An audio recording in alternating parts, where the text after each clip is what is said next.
fuck.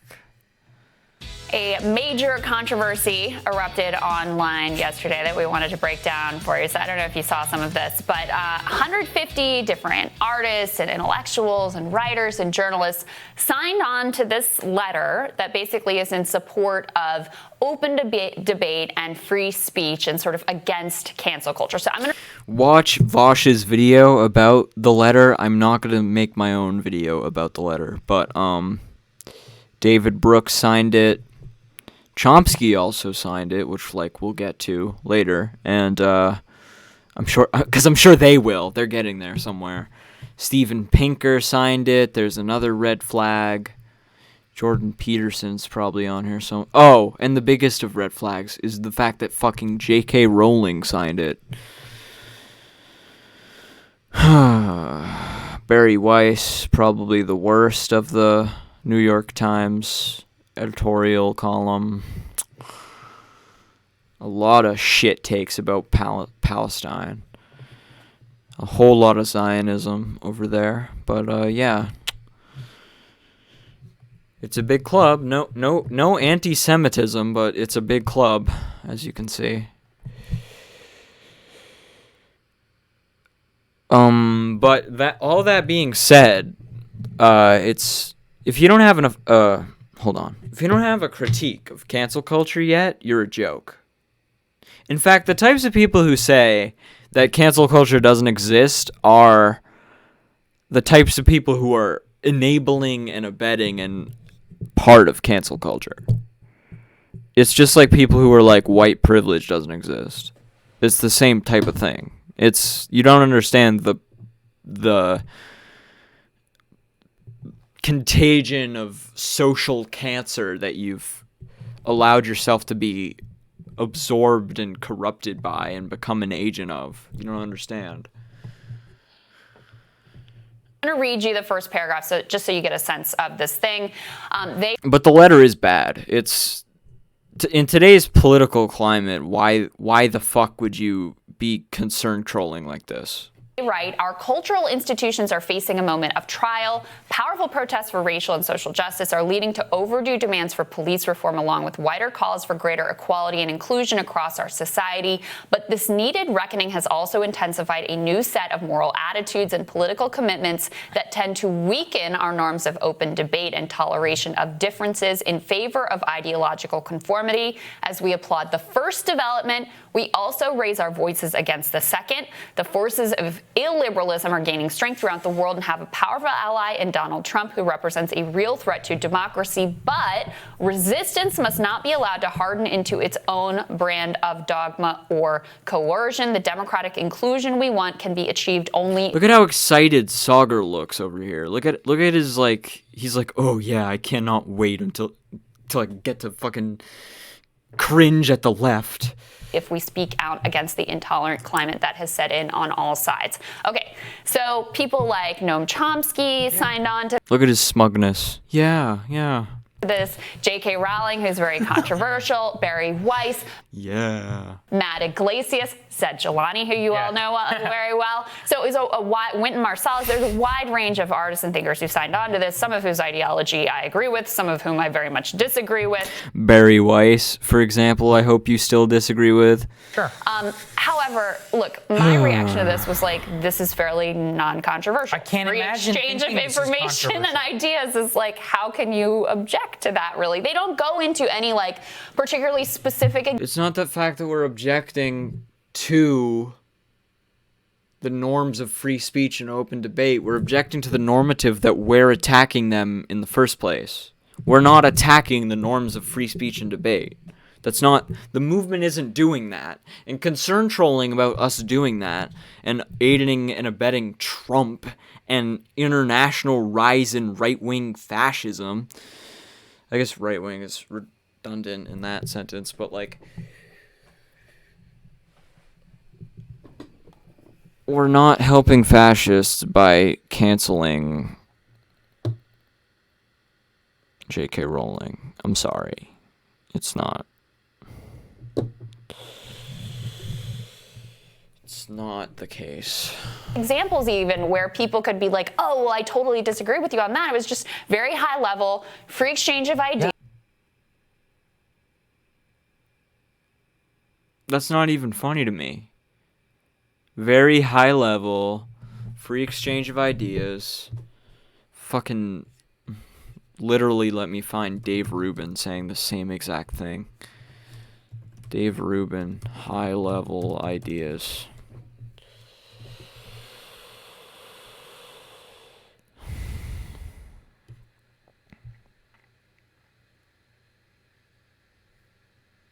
What is your opinion on Brazilian Prime Minister Bolsonaro?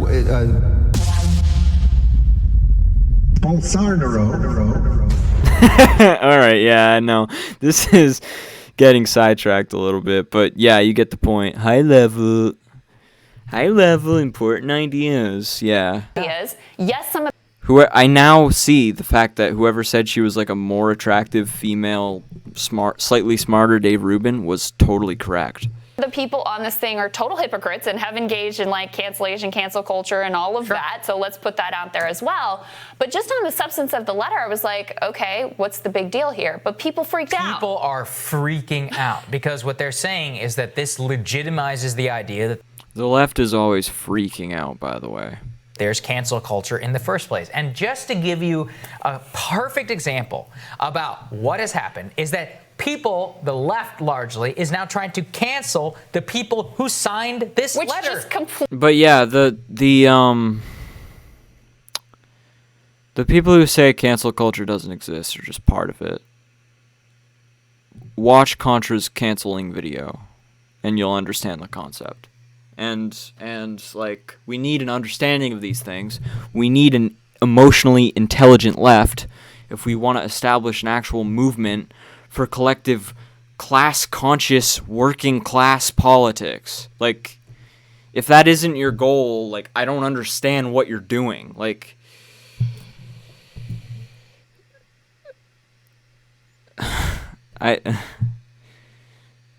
we need to not be an angry mob that eats itself. We really need that. And another critique of cancel culture that I made on my channel before, towards the start of my channel, was the fact that it's fucking neoliberal. It's neoliberalism. It's a neoliberal solution. Oh, we can take so-and-so off of Twitter. Yeah, that doesn't fix the fact that bigotry exists. And culture, like, we need to actually fix the culture. And culture is superstructure. When you change the base of a society, you change the superstructure.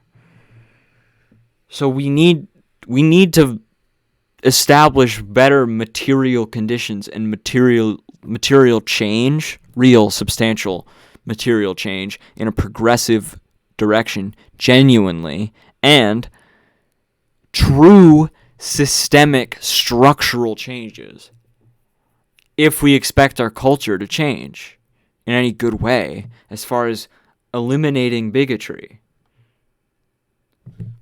And yeah, deplatforming somebody works in that sense, but my point is it's just a band-aid on a larger problem. It's just like a symptomatic thing. It's not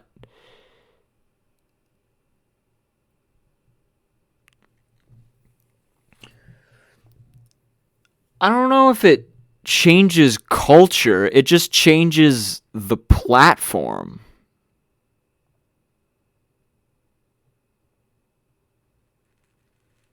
You know what I mean? Like, yes, InfoWars got banned on YouTube. Yes. Very, or like a very, much fewer, I sound like an idiot right now, amount of people watch Alex Jones now as a result of that. However, Alex Jones still exists, like, and he still perpetuates all the shitty bullshit right-wing establishment, bigoted conspiratorial ideas that he was in the first place. Like,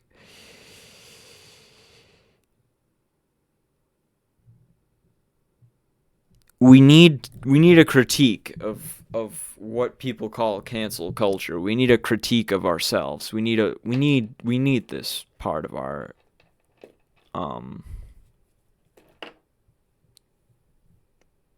framework and the way that we operate.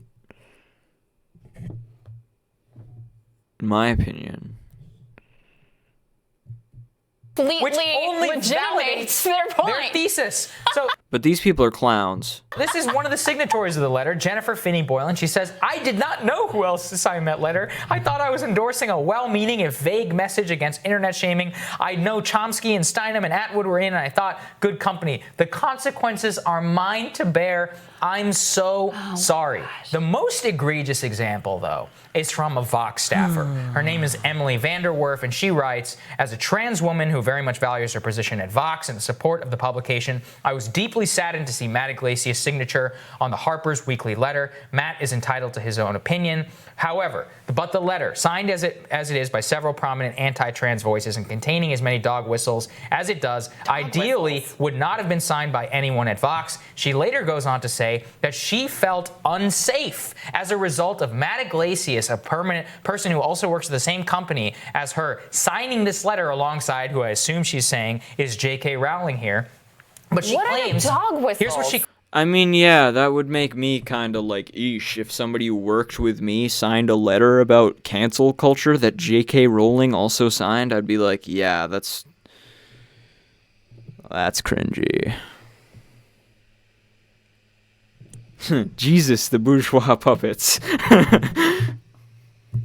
claims. I don't want Matt to be reprimanded or fired or even asked to submit an apology. I'm just doing anything that best would solidify the idea that he's being martyred for his beliefs. I just want to make clear that those beliefs cost him nothing, except, tweeting it out to 2,000 people has been liked over 13,000 times and it's been widely discussed. It's like, exactly what you're doing when you put one of your colleagues on blast and you say, he makes me feel unsafe. That's in an internal company email if you do that. If you do that in public, you're calling him for him to be fired. You can say all you want. I don't want him to be fired. I don't want him to be reprimanded. I just wanted to start a conversation. You want to start the conversation in order to get your coworker fired because he signed the same letter and calling for free speech alongside J.K. Rowling. That is the most ludicrous thing I've ever heard. And again, it only validates their thesis that we are living in a crazy moment where you can't.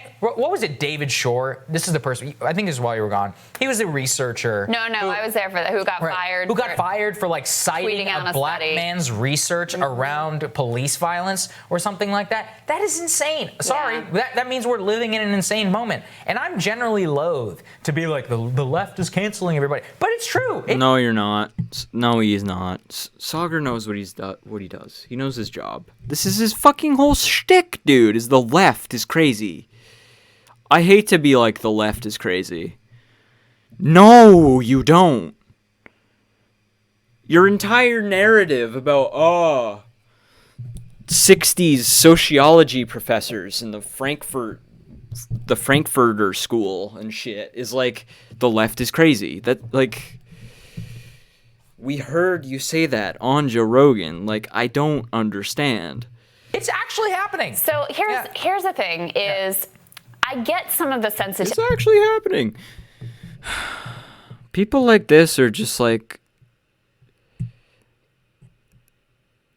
they've been around for years. Joe Rogan is like this. Joe Rogan is the left is crazy type person. I want to try to put the hat on of the other side. And I do get some of the sensitivity around Trump is out there talking, literally using words cancel culture and saying there's some cultural revolution that's going to indoctrinate our children. Yeah, so is the guy who's sitting next to you. He uses the same exact narratives. That's the exact narrative that he peddled on Joe Rogan, the same video that I was just talking about before, about the fucking George Floyd riots. He literally said that's what that was. And the statues being taken down. Why corporations support it. That was literally Soggers' narrative. And that's exactly Tucker Carlson's narrative, who's these people's darling. They're Fox News buddy. Children. Tucker's saying the same, and I think that is ridiculous and absurd, and there's no coordinated movement. And the fear is that you're like giving them a talking point. But I hate that thinking, because that thinking is what pervades so much of like resistance liberalism. Yes. Of basically, you're not allowed to tell the truth if you in any way give any comfort to your enemies in telling that truth.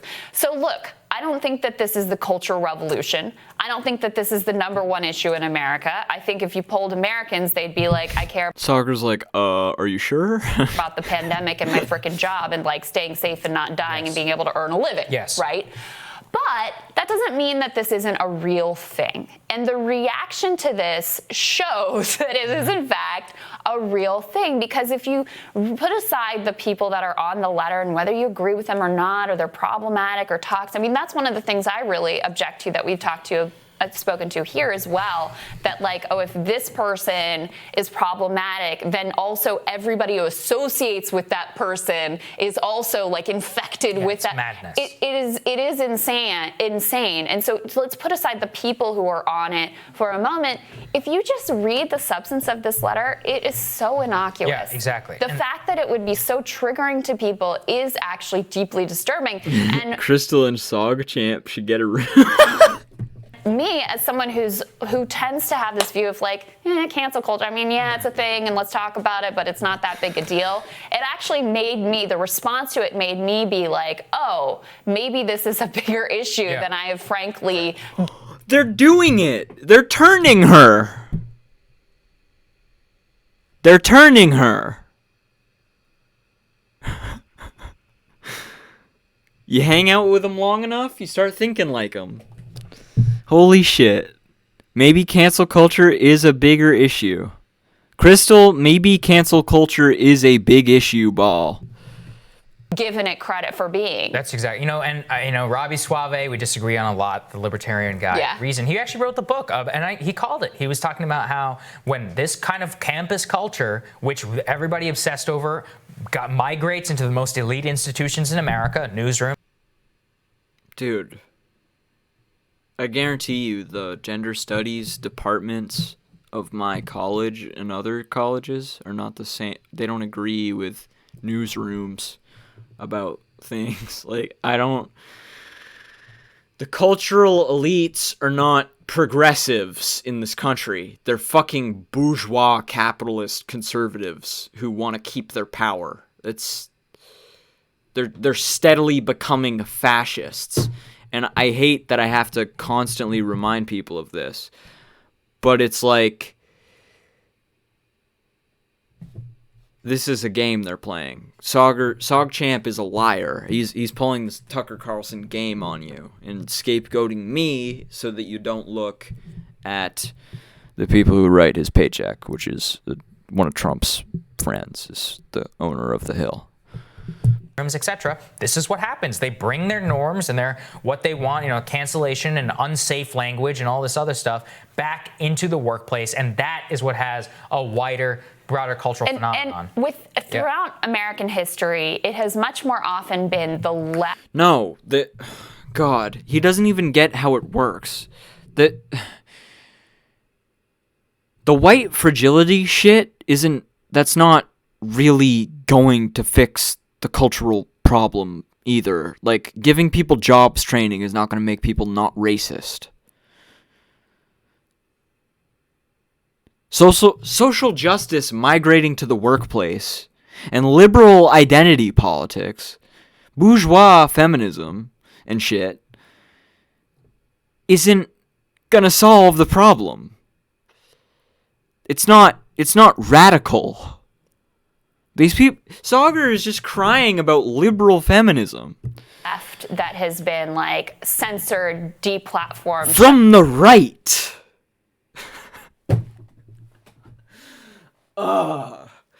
Down. That's why you see someone like Chomsky. We talked to Zed about this earlier in the week. That's why you see someone like Chomsky really taking a firm stand here, because he has in his life been, deplatformed and silenced and shut down and threatened and all of those. Like, anyone Yeah, most of the time, this deplatforming shit, historically, throughout history, happens to leftists.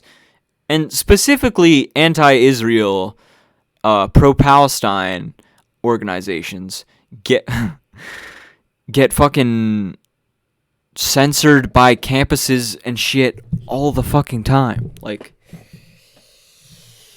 the left gets censored. Get Vosh on the hill, yeah.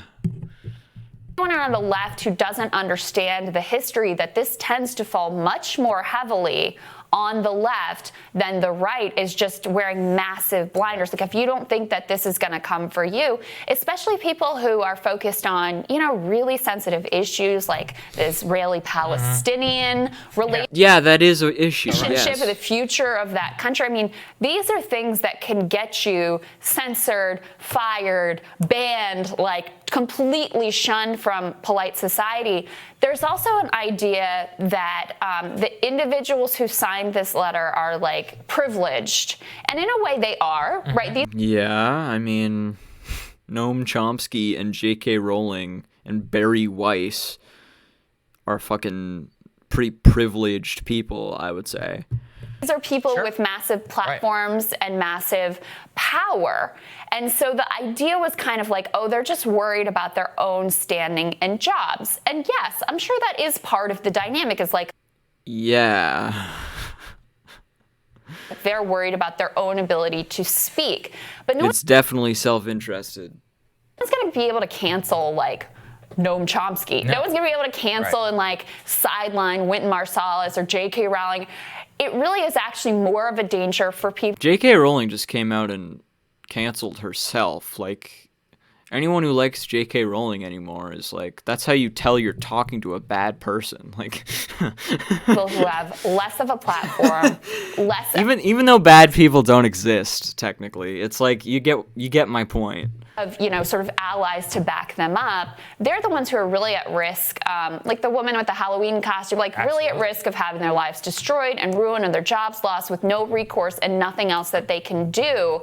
So in a way, I see this as people who are using their big platforms, and yes, in a certain sense, it is self-serving, but actually to speak up for people who don't have that platform and are equally subject to the whims of this, like, name and shame kind of culture. I feel especially bad if I was 21 and looking into going into journalism, having heterodox views like I do. I don't know if I would do it in this current environment. I would think, you know what, they're going to come after me, they're going to fire me, I'm never going to be able to do that. Or worse, if you already work in conservative media, you're looking out there, you're just going to ghettoize yourself forever, because you're going to say, you know what, can't work with these people whatsoever. They'll try to destroy you. It's easy. And then you become much more reactionary. That's not a good thing. I actually want to read, this is from Zed Jelani tweeted this out. I'm always citing Zed here.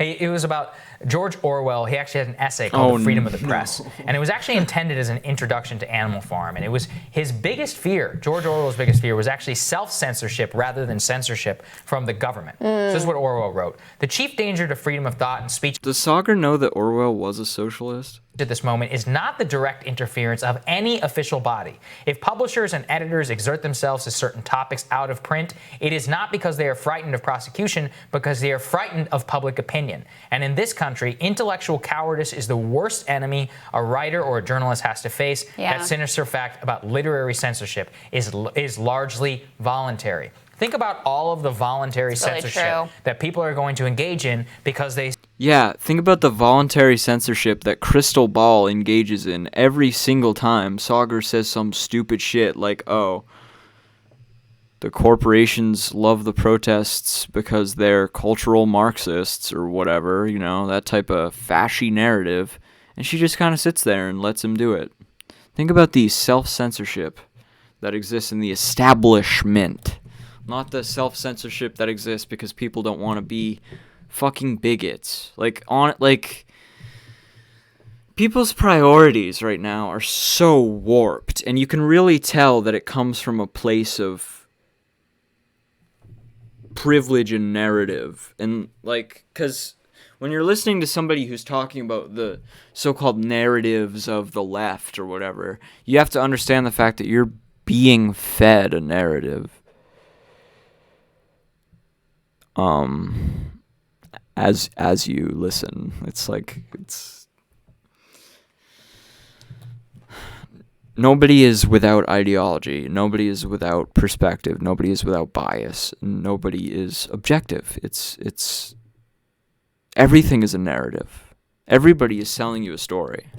You just have to suss out like who's doing it for what reason and who is being genuine and disingenuous with you.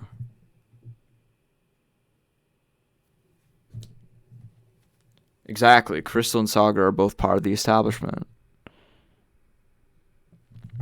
See the reaction to this letter. Think about, I mean, even in scholarship right now, academia at Princeton, they say that More academia concern trolling from Soggers here. all racial studies have to be peer-reviewed by people of color who hold confirmed anti-racist study. That's insane. You can't Why is that insane?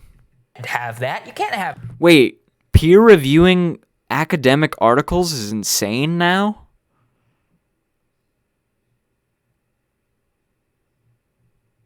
You can't have that. You can't have anti-racist academia. You can't have that, dude.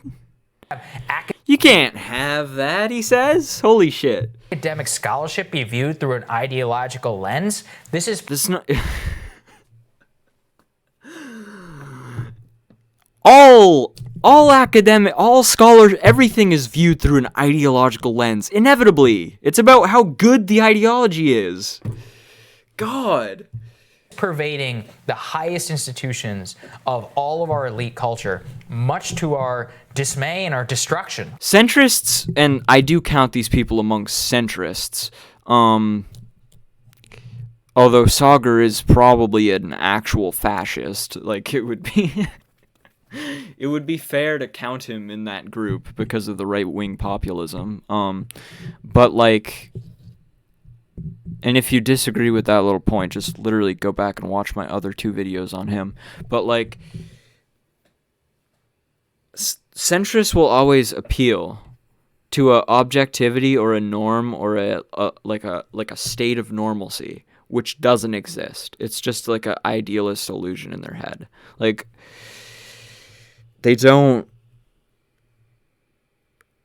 They want to pose as the norm. Centrism is just the status quo bias as an ideology. That's like exactly with the Frankfurt School shit, right? But yeah, centrism is just the status quo as an ideology. It's like, and people need to understand the fact that we're like taught to think that we live in post-ideological times, when really that is the ruling ideology, is neoliberalism, with the rhetoric of no ideology, because they don't want you to think for yourself. It's the most pernicious ideology, or I don't know about the most pernicious, but like, maybe that is a statement that I'm comfortable making, actually. The most pernicious form of ideology is capitalist ideology. Honestly. That self-censorship point is really interesting. And if we're honest, like, I'm sure everyone out there, and us as well, like, we're not exempt from this. Absolutely. You're always weighing, like, is it worth saying this given the backlash that I'm going to face? Like, should I add it? What caveats? How can I, like, protect myself? Because I just don't want to, like, deal with it today. And no, is it the end of the world if, like, someone comes for you on Twitter? No, it's not. But what we're talking about here isn't people's individuals' feelings so much as the kind of culture that you generate and the narrow confines. This is like, you want to talk about manufacturing consent, like the narrow confines within which you're allowed to operate.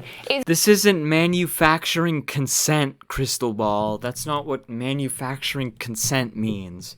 Manufacturing consent is like media propaganda to get a population to like brainwash them into being okay with war. It's not anti-racism. What? is really ultimately destructive to those who want to fundamentally change the culture. If you're good with the status quo, then yeah, keep the narrow confines and you're good to go. Yeah. If you want to be if you have radical ideas, if you have heterodox ideas, if you want to challenge people's thinkings and take risks intellectually, you know, there's going to be a much more narrow space for that to operate. I do want to say that part of the issue that people have that I think is really legitimate. That's so incoherent that I don't even know how to break it down. I don't even understand.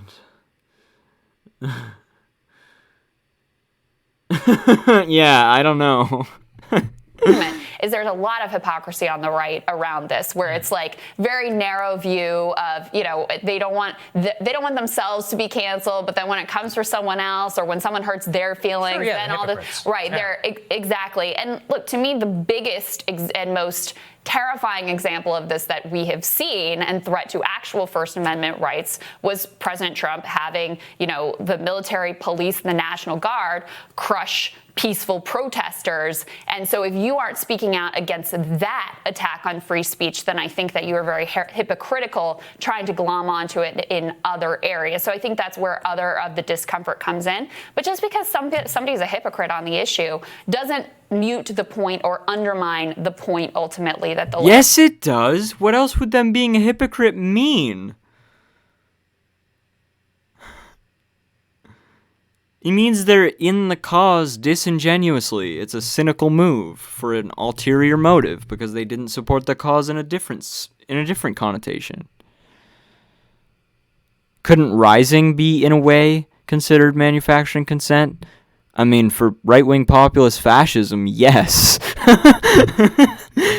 is making. Well, then the whole point is then call out the hypocrisy and ask that person to face their hypocrisy. Fine, that's fine, right? I mean, that's what people have to do. That's the way that you actually are always going to be combating. Rather than putting blinders on and pretending that it's not a real thing that's happening. There you go. All right. A lot of thoughts on that one. All right, more rising for you after this. God, no more. Thank you. I'm fine with that. I'm good. I'm all set, Krystal. I don't want any more.